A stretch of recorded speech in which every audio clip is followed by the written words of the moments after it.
Hello everyone, BR Newman here with HELIOS. What you see before you is a 3-card tarot spread drawn to match your specific astrological zodiac sign in this very moment in time. What you're hearing in the background is a soothing set of brainwave entrainment frequencies created for the purpose of assisting you with any obstacles unique to this month, astrological or otherwise, woven into a relaxing, natural soundscape. Oh, and by the way, I create these audio files myself with some of the best technology available and can customize them to address whatever you might be working with, whether you want to take advantage of opportunities, overcome challenges, or accentuate any of your astrological placements. Pretty cool stuff. And these kinds of things and more are all available on my website, IamHelios.com, and there you'll also find tarot and astrology readings, but also extremely comprehensive yet simple and easy to follow astrology and tarot courses, so check those out. Now let's take a look at what we're working with here this month. You can see in the image on your screen you have 3 cards. The one in the middle is a central theme. It's meant to summarize your general situation, and then on either side of it are 2 cards, or 2 doorways you could look at them as. You walk through one or the other, so listen to the definitions of everything to not only reflect on the nature of your current situation, but also make a conscious choice about how you would like to proceed, the left-hand path or the right-hand path. But first and foremost, your central theme. The 3 of Discs. Like all 3s in tarot, the 3 of Discs is associated with Binach on the Tree of Life, Sphirith number 3, and this is associated with the left hemisphere of the brain, so this is processed wisdom, deductive reasoning, rationality, logic, and so on. And as manifest through discs, through Earth, this is concentration. This is focusing your mind with intention.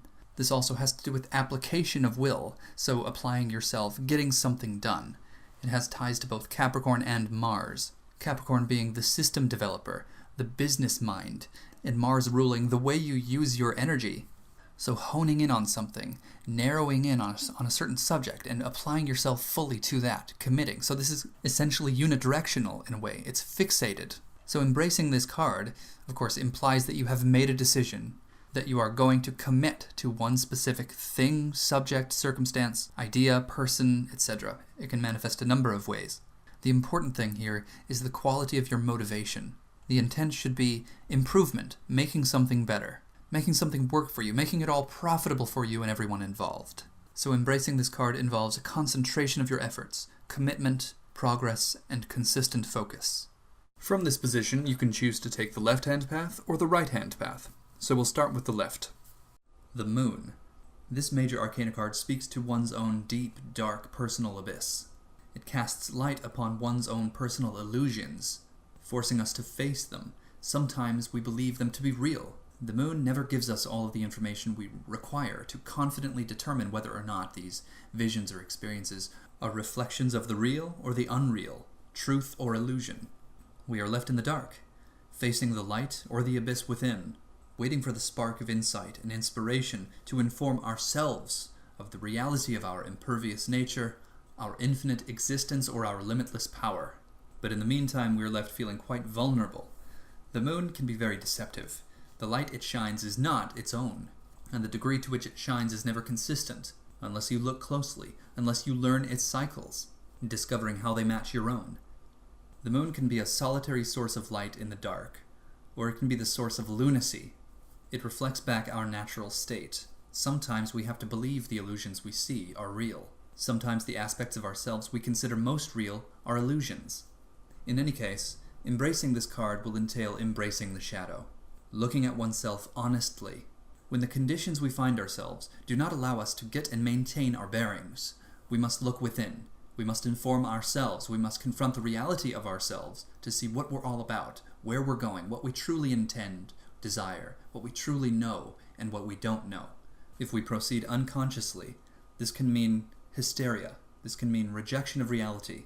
This can mean fear.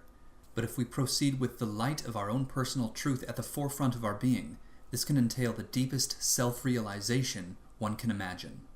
Or you can choose to approach the situation outlined by your central theme according to the right-hand path. The 5 of Cups. Like all 5s in tarot, this is associated with Gebura on the Tree of Life, the foundation of stringency, and in this case, as manifest through water, this is the experience of disappointment, but not without purpose. It's disappointment that surfaces as an experience, compelling you to make a change occur. It teaches you a lesson and provides you with the incentive to do something different next time around.